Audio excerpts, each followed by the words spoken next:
I played against Phillip Rivers in college. When I was at the University of Maryland, he was at NC State. And I flat out hated that dude. I hated him.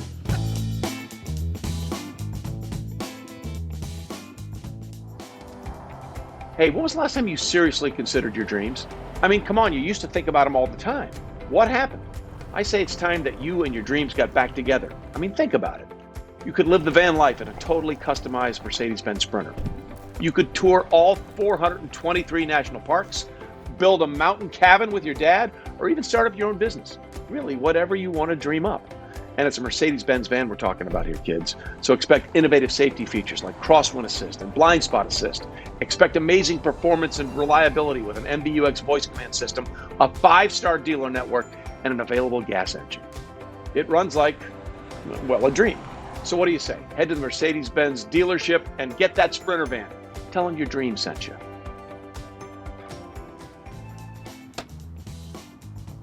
Are you kidding?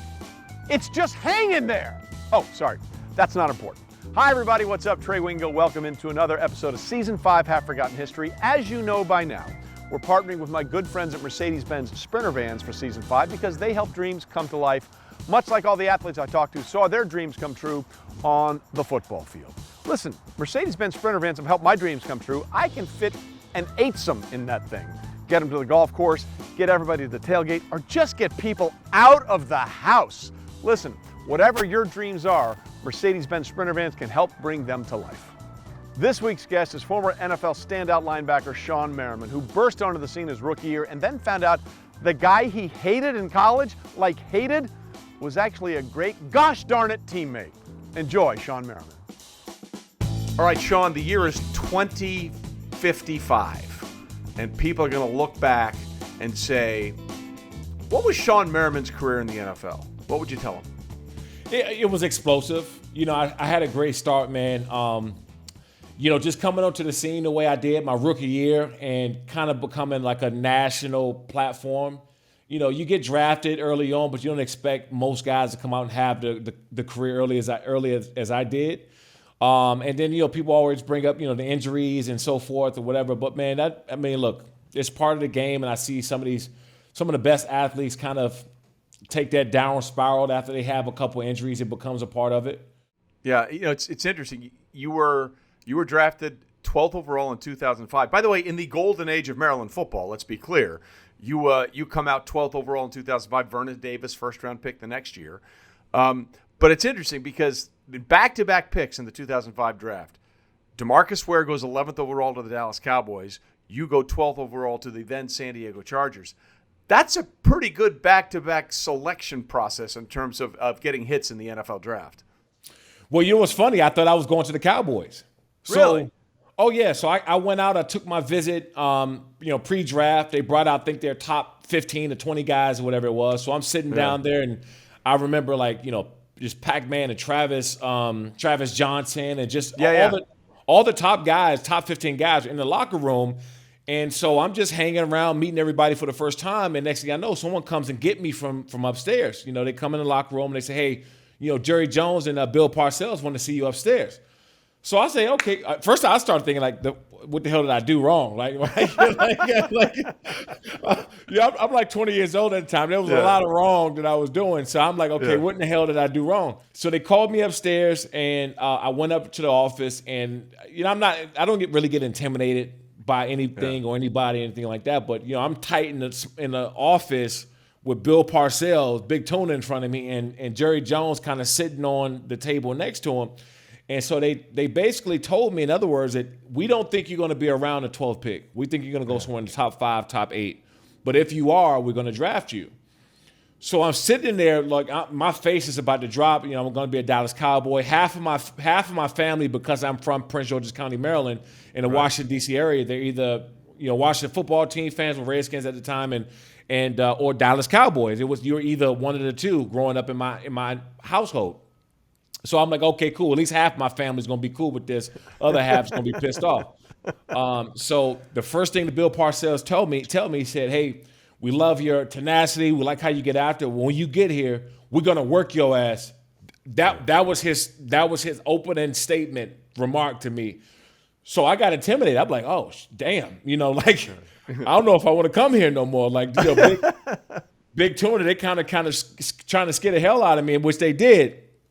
And so Jerry Jones right there, and they were all excited. So the conversation took place another 3 or 4 minutes. Went back down, went home, roll around, fast forward. And I also went to the Chargers as well. I went to the Chargers, the Washington football team, Detroit, and I believe it was one other team that I took a visit to, which all told me that if I was there, they wouldn't draft me. Right. So what you learned early on is that almost everything people tell you about the draft is a lie, right? Because you were there and they took DeMarcus Ware instead. Right. So I'm sitting in there, and mind you, my family, the family who are Cowboys fans, they all got Merriman Cowboy jerseys custom made. Yeah. So we're sitting in there, and they got hats, and everybody ready to go. My other, because I think the Redskins had or at the time, now the Washington football team, they had the 9th pick or something, I think it was, because it was 9th. They took Carlos Rogers. Yeah. Right. So the other team had Merriman Washington football team jersey. So I'm sitting in there like, okay, damn. All right, I'm going either one, everybody. So when neither team passed me, you just heard a pin drop in the room. I mean, it was a pin drop. So I said, damn. The good news is you didn't have to wait long. Like, it wasn't a situation like Aaron Rodgers that year, right, where he had to wait forever. So I'm sure it was immediately upsetting, but then pretty quickly you got the good news. Yeah, I did. And it was Marty Schottenheimer. The phone rang. No, actually, when the phone rang the first time, it was one of my homeboys reaching out and said, hey, man, are you at the draft? I said, dude, are you kidding me? Are you calling me during the draft? You had lost your damn – I went off on him, right? And as soon as I hung up the phone, about 30 seconds later, I got a call from Marty Schottenheimer. And that's when he asked me, hey, you ready to be then San Diego Charger? And I said, hey, you guys ready to draft me because I'm ready to go. Yeah, well, listen, you were ready to go. You had an excellent rookie year. I think you were Defensive Rookie of the Year that year. Yeah. If I'm not mistaken, you had 10 sacks that year, 17 the next. But I remember catching you in the game against the Colts. I think you guys won in December in Indy. I think it was like 28-17. I think you had 2 sacks, 3 tackles for loss. When people say to me, what was the coming out party in the NFL for Shawne Merriman? That was the game that I immediately went to. Is that what it felt like for you? Was that the one? It was. And I think I had 3 sacks that game. So yeah, I shorted you. My bad. No, it's all good. It happens. So what happened was LeVar Arrington, played linebacker for the Washington football team.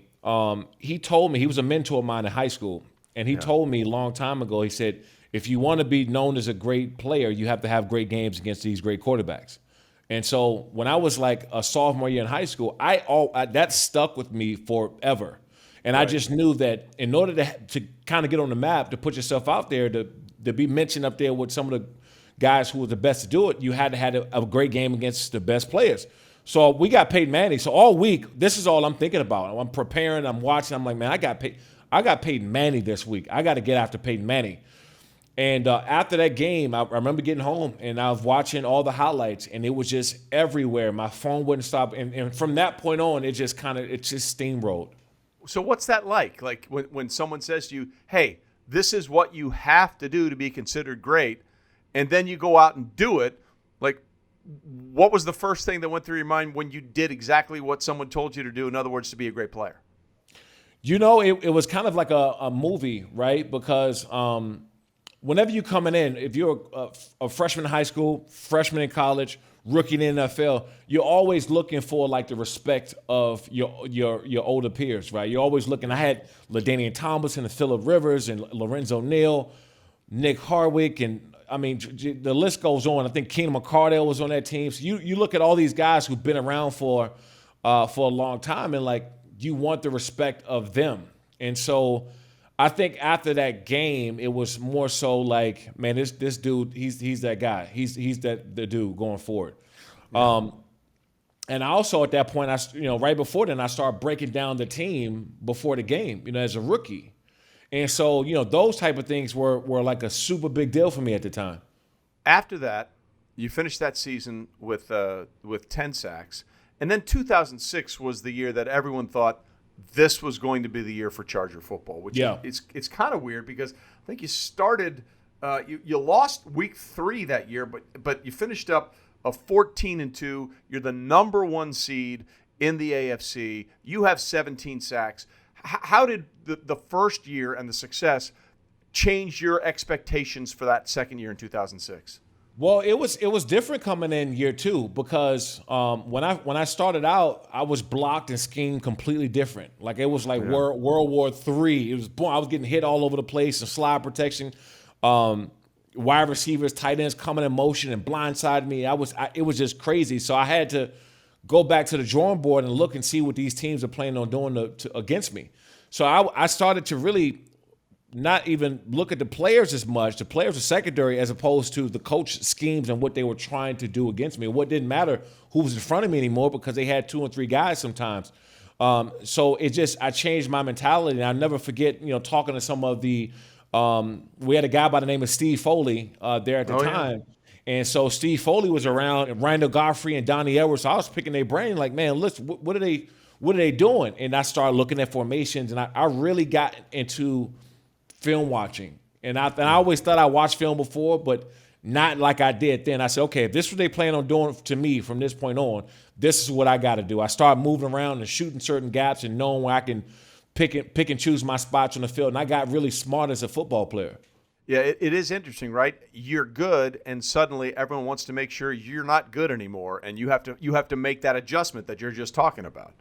No, absolutely, because you don't look when you get in the NFL, everybody's good. Like I'm the second and third string guy that never touched the field. He is probably the best athlete that anybody's ever met before in their life. Correct. And so, it's funny when I'm, getting a going to the barbershop, or I'm going somewhere and people are like, oh, that guy's a bum. He don't get in the game. I said, trust me, that's probably the most physical, freakish player you've ever seen in person in your life. I guarantee you. So everybody's good. So you got to get smart, man. That's really what the game comes down to. Looking at formation, looking at down and distance, how much time is in the game, cadences, watching guys. I remember watching Tom Brady and Peyton Manning, his hand signals before, and if he was leaning forward, or how far his feet was spread apart before pre-snap. I started looking at everything.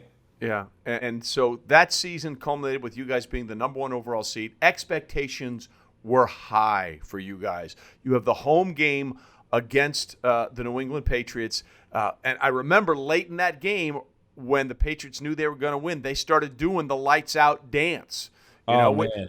Which, by the way, if you think about it, that's the ultimate form of flattery, because they're saying the best way for us to mock you guys is to do the thing that you've done. So it's kind of the worst backhanded compliment. I don't think you thought it that way at the time, but that's sort of what they were doing. But that had to be just a crushing loss for you guys.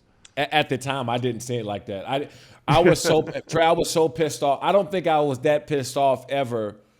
To the point where I wanted to fight in the game. Like everything with me has always been between the whistle. Like if you do something to me, this next play, if I got a shot at you, I'm going at you, but it's going to be between the whistles. Like that was the first time I wanted to swing on somebody during the game, and so they beat us fair and square. They had our number. I'm sitting on the sideline. My head is down between my legs. I can't believe what just happened. We had a crazy forced fumble at the end of the game. Yeah. Our safety could have just, took a knee and game is over, and we probably would have won and had to play Chicago Bears in it or in the Super Bowl at some point. So I'm sitting there and I look up and there's this big commotion in the middle of the field. So at that point, I hear the crowd and they're getting a little louder, and I'm like, what in the hell is going on? Well, I look up and it's Phillip Rivers and LaDainian in the middle of the field about to fight the Patriots because they were doing my dance. And so I get up, I leave my helmet on in the sideline in the middle of the field, and I take off running. And I'm like, okay, I'm like, this is a bar fight for me, right? You ever seen a guy just take off in a big bar fight, just dive across everybody? And so that's how I'm looking at it. I'm like, okay, I'm going over to fight, but it was kind of broken up by then. And even at that point, I don't know that they did my dance and all this stuff, whatever. I didn't know what happened until I got home and I watched the local news. Oh. And that was the first time that I seen all that stuff taking place. I had no idea on the field. I just saw LT and Phillip about to throw down in the middle of the field, but I still didn't understand what happened, until I got home. I'm glad you mentioned Phillip. Can we talk for a second about the guy who might be the best and worst trash talker at the same time in Phillip Rivers? Like, no one that I've ever watched in all my years covering is chattier than Phillip Rivers. And it's just the dumbest stuff that comes out of his mouth because he doesn't swear, which kind of makes it good and awful at the same time. I played against Phillip Rivers in college. When I was at the University of Maryland, he was at NC State, and I flat out hated that dude. I hated him. Trey, when you watch the films, it's not like people watch film at home where you got the broadcasters, you can hear what's going on. Like it's silent. But one thing you can always see in the game is Phillip's head doing this, and he's pointing, his head is jerking back, and you see him just and he never stops. So I'm like, man, we play these guys, I'm going to tax him. I'm going to get him. I kept saying that. When we play him, I'm going to get him. And I noticed during the game that no matter what you did, if you hit him, you laid on top of him, whatever, he was talking to you while he was laying on the ground. It never stopped, right? So I hated Phillip Rivers in college to the point where we were about to fight in the back of the end zone in his senior year. It was my sophomore year.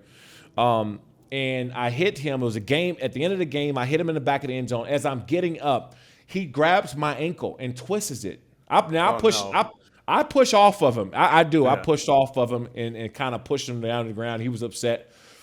And he grabs my ankle to pull me back down, right? And I looked at him, and he got up and squared up with me in the back of the end zone and ready to go blow for blow. And at the second, I said, man, I like this guy. I like him. I like him a lot. And I was fortunate enough to get drafted by the Chargers and then play with him. And I understood why all his teammates in NC State loved him to death. Like, absolutely, I would see them sometime working out. My family, I got a bunch of family in South Carolina and North Carolina. I would go down and I would see some of the guys, and they would just always praise Phillip. And I'm like, why? Why? This dude, all he does is talk. And he is a guy that, if all the lights are out and you walking down the street in a dark alley and a group of people come, you're like, okay, who do I want with me? And you want Phillip Rivers. He's that guy.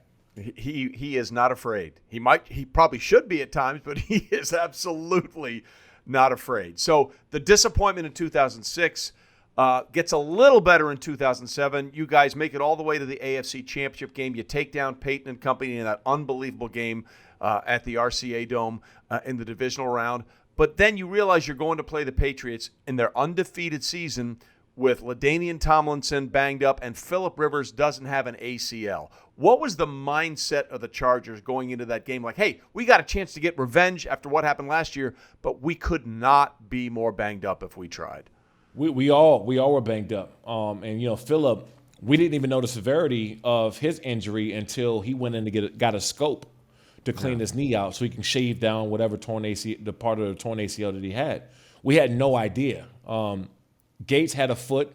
I remember watching Gates. He was getting an injection he had a plantar fasciitis. He was getting an injection in the bottom of his foot to numb his whole foot before the game. I had my torn PCL and LCL. I had it braced up and taped up, and we were like limping into that game. Yeah. And I just felt that we had an opportunity no matter what. So there was no way I was sitting out of that game, right? None of us. We all made an agreement that we were playing in this game no matter what. LT had, I think, an MCL. His knee was banged up. So I think that if we went on there healthy, we could have had an opportunity to win. But they just had our number, man. They just, between Bill Belichick and Tom Brady and the way they schemed us, because we obviously, talent-wise, were the better team. But they just found a way to just capitalize on every mistake that we made. Well, I'm glad you mentioned that about LT, because I remember that was a big talking point after that game. Why isn't LT out there, all this kind of stuff? And they're like, Phillip Rivers is out there with a torn ACL. And I'm like, hold up a minute, okay? Phillip, my good friend Mark Schlereth always says Phillip used to run like Woody from Toy Story anyway. So he's not he's not going to be out there running around. I mean, it's not advisable, but you can do it. There's no way LT could do what you want LT to do with his knee, and I thought it was really unfair, the criticism that went towards LaDainian's way in that situation. He had a grade 2 MCL, which is basically a tear. And, and I've had that before, and what happens is your knee is it's unstable. It's wobbly. And him playing running back at that, I possibly could have got away with playing in the game that way because of my position, but there's no way playing running back that you're cutting off of that thing and going different directions without it going completely out. It's just not happening. And I think the biggest criticism was that LT had his helmet on the sideline and wasn't talking to anybody. Everybody deals with stuff different. Like me, Right. if that's me, I'm probably breaking some stuff on the sideline, throwing things and, screaming at the top of my lungs. Some people just get quiet and they can't even respond to people. That was L. L wasn't a vocal person to begin with. Yeah. Like he just never was. He was a actions guy, lead by example type of deal. He wasn't very vocal. So his way that he couldn't even really talk about it, he kind of sat on the sideline in disbelief. The biggest game possibly of his life that he can't even play in. Yeah, I mean, for anybody to suggest that he's not an ultra competitor, I mean, just go watch the film. I always thought that was a really unfair thing, and it's easy for everybody to take those shots on the outside. Talk to the people who are inside, and they'll tell you the straight story. All right, why don't we take a quick break, and when we come back, we'll talk about the next phase of Shawne Merriman's career in the NFL, and then what happens after you stop playing. We're back with Shawne Merriman. More after this. Overcoming the odds, rewriting the playbook, delivering under pressure. The MVPs of small business lead their teams to victory all year long. And Visa is proud to provide playmakers everywhere with more tools to help grow their business and help them achieve even greater success. Because the more people we can empower, the more we all win. Visa, a network working for everyone. All right, back with Shawne Merriman here as we're talking about his career on Half Forgotten History this episode. So we talked about the first couple of years in the playoffs, and then that sort of became a thing for the Chargers, right? You just couldn't get over the hump in the playoffs. And, whether it's fair or unfair, right or wrong, I think the 2010 Chargers, which, you were there for part of that season, I think that's the season that everybody sort of wonders, what happened. That year you guys had the number one ranked offense in the NFL and the number one ranked defense in the NFL and missed the playoffs. And a lot of people say, that's the Chargers in a nutshell. That had to be so frustrating for you guys. Yeah, and we were all tired of hearing it, but the truth hurts, right? Like this. Yeah. You look across the board and you look at the teams we had. I mean, God, we had 11 Pro Bowlers, I think, in 2006. We had possibly 4 or 5 Hall of Famers on one team. Yeah. Right. So if you look across the board and what we were doing, and we all still talk about it, when we get together and we're like, damn, we should have one, right? At least one, maybe even 2, but guaranteed we should have had one. And that's why when I talk to a lot of these players, the former, Chargers now and, college guys or high school, whatever, and I just tell them, do not miss the opportunity. You will look back on it and say, damn, we should have, could have, and we didn't.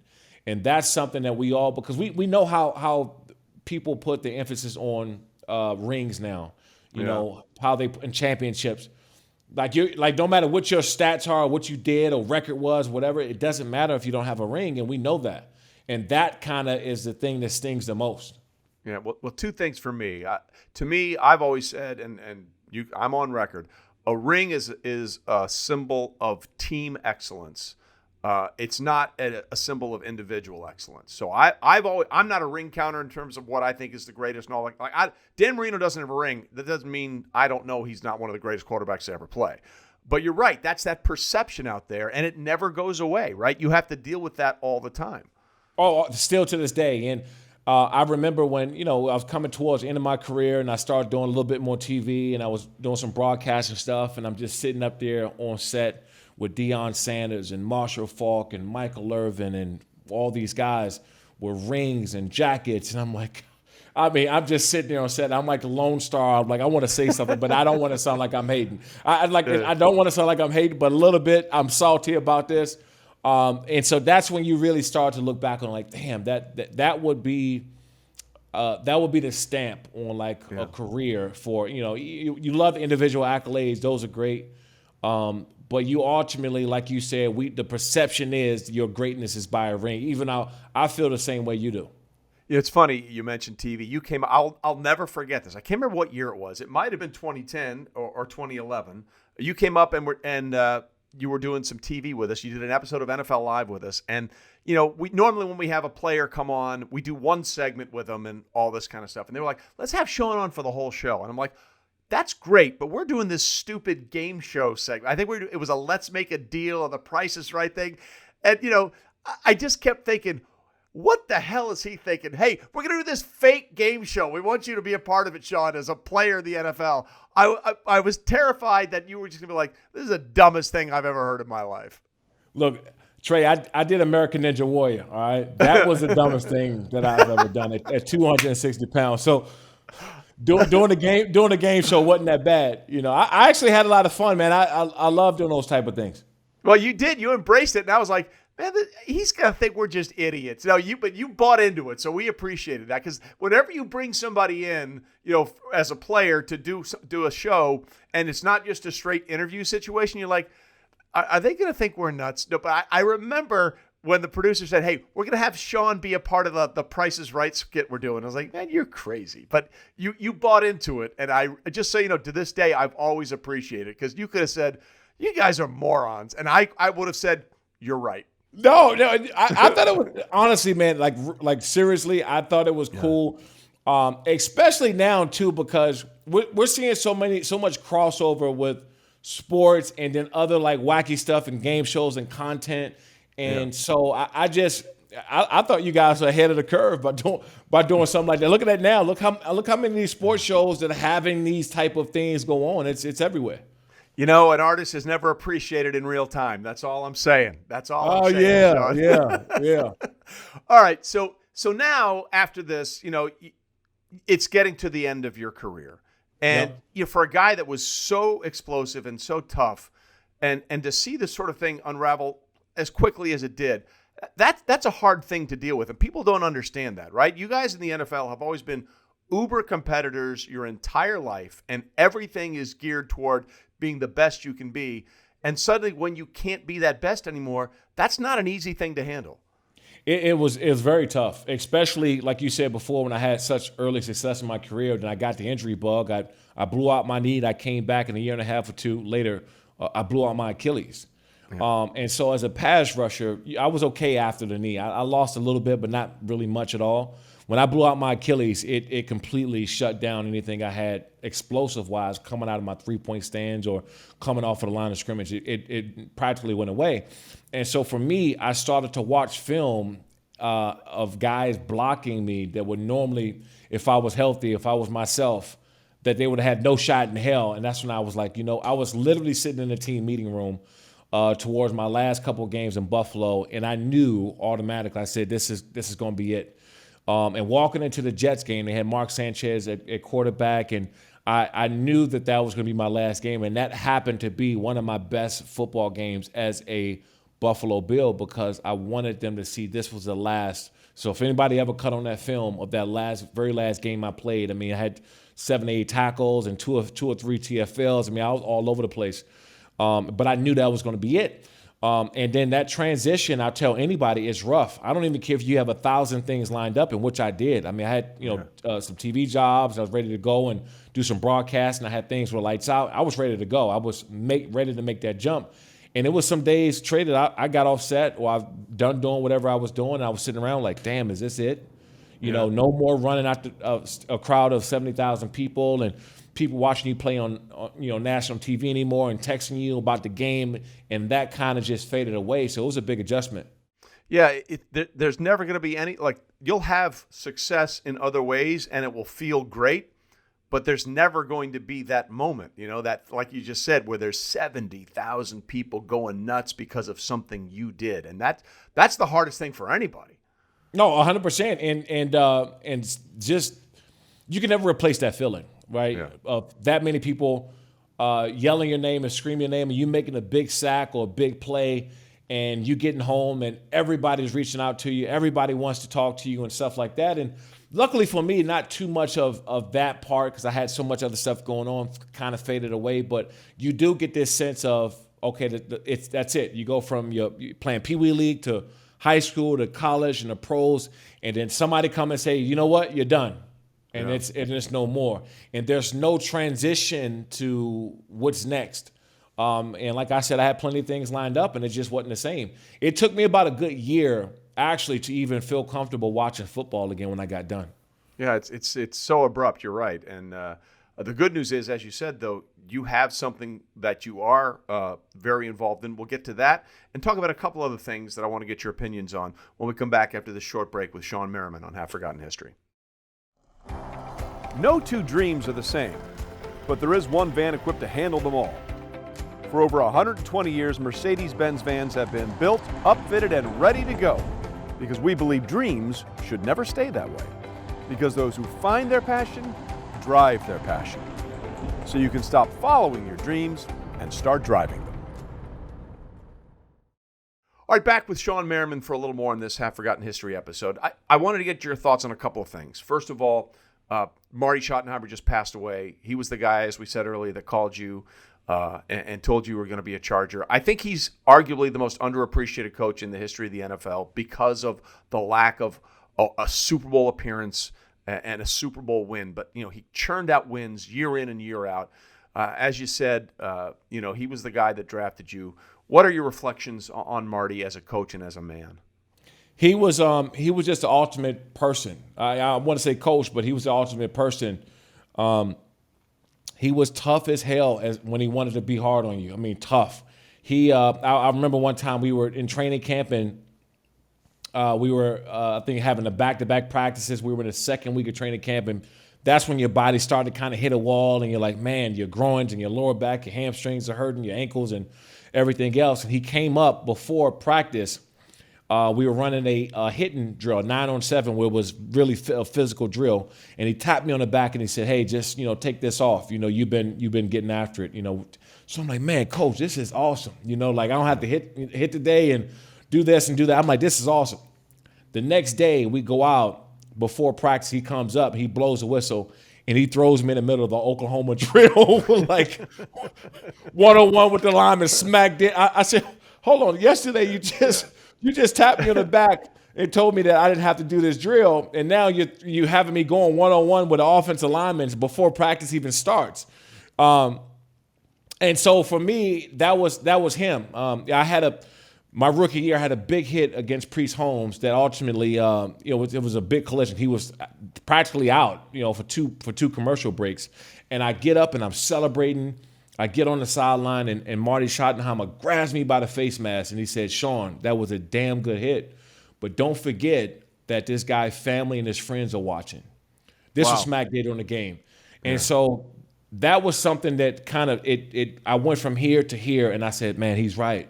He's right. But that's how he always cared. He always cared. And, I miss him, man. I think about him all the time. Yeah, I had the pleasure of working with Marty for a little bit at ESPN, just one of the nicest people you'll ever meet. And so I might be a little biased about it, but I do think he's not appreciated for the coach he was. I think he's appreciated for the man he was, but I don't think he's appreciated enough for the coach he was. Okay, Phillip Rivers is retired now, so that means he can finally have time to, start a family. How many kids do you think, Shawne, how many kids do you think he would have if he could have free reign? He's got, 17, right? Yeah, 18 now, I think. What's funny about Phillip, and I always hear the jokes about the kids and stuff like that. He's a big damn kid himself. Like he really is. Like he has this kid-like spirit with him where, him jawing on the field and going back with other players, like he did that in the locker room. He did that on a random Wednesday. No cameras around, 7:30 in the morning. Everybody's tired and beat up. And if you get into an argument or conversation with him, he's not going to let you win that argument. He'll follow you around the building in your ear until you submit and you give up. He's nonstop that way. And so to see him now coaching the high school, I'm like, that is the best place for Phillip to be because, he got a whole crew of his own at home. Yeah. But, him watching him in his element around those high school kids has just been great. Yeah, it's been a lot of fun. Okay, this one's a tough one, but is there I think I have a comp, but I want to hear it from you before I tell you who I think it is.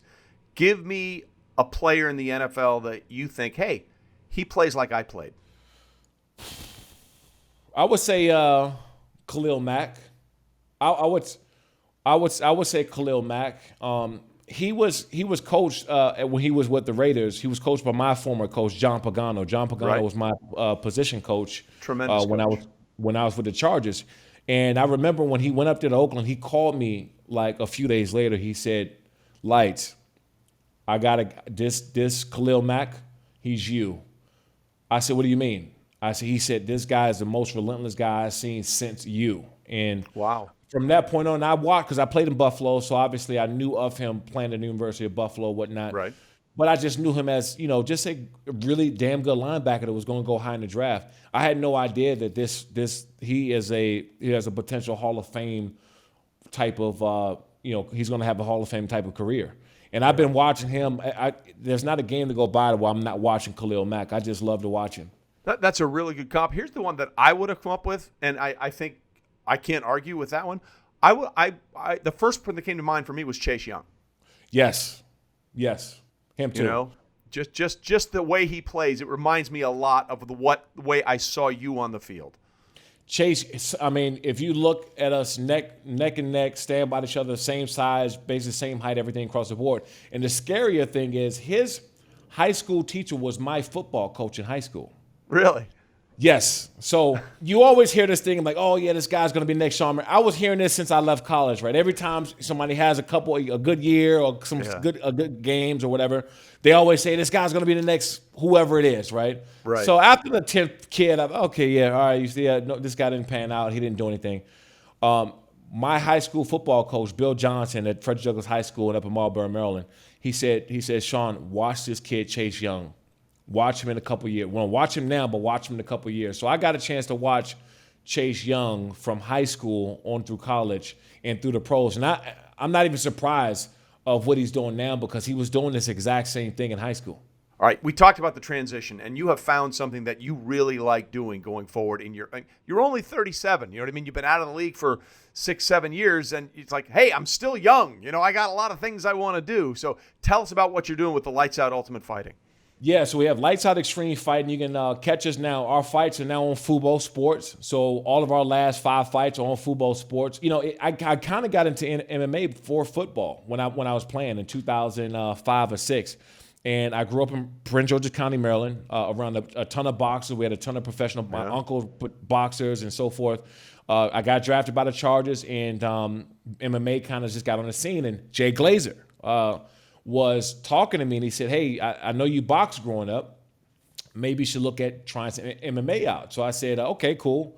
It'll help out with your hand-eye coordination. You'll get better, with your hips and being able to deal with those big offensive linemen. So I walked in the gym one day, the very next day. Jay Glazer's on the right, Randy Couture's on the left, and I'm sitting there thinking to myself, like, hey, I'm not fighting Randy Couture today. I don't care what you say. This is not going down, right? I don't know that Randy Couture is really just in there to teach me and work with me and work on some stuff.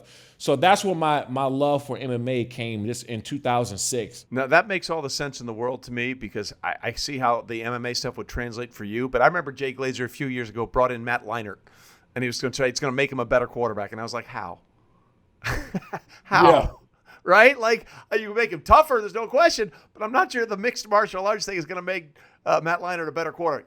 I can see how it would make you a better rush end off the end, and we look forward to continued success with Lights Out Extreme Fighting and seeing what happens going on there. Listen, man, I always love watching you as a player. Like I said, when we had you on NFL Live, you were fun, you bought in, so it's always good to catch up with you and continued success, okay? Appreciate you, Trey, man. Thank you. Thanks for having me on. So thanks to Shawne Merriman for joining us. I swear to you, if you ever stand next to Shawne Merriman, you will say, I really need to start working out. The guy is ripped. Hey, why am I holding a golf club? Well, because next week's guest used one of these to pound the Europeans into submission at the Ryder Cup at Whistling Straits. One of the victorious U.S. team members will join us, Tony Finau. We'll see you then.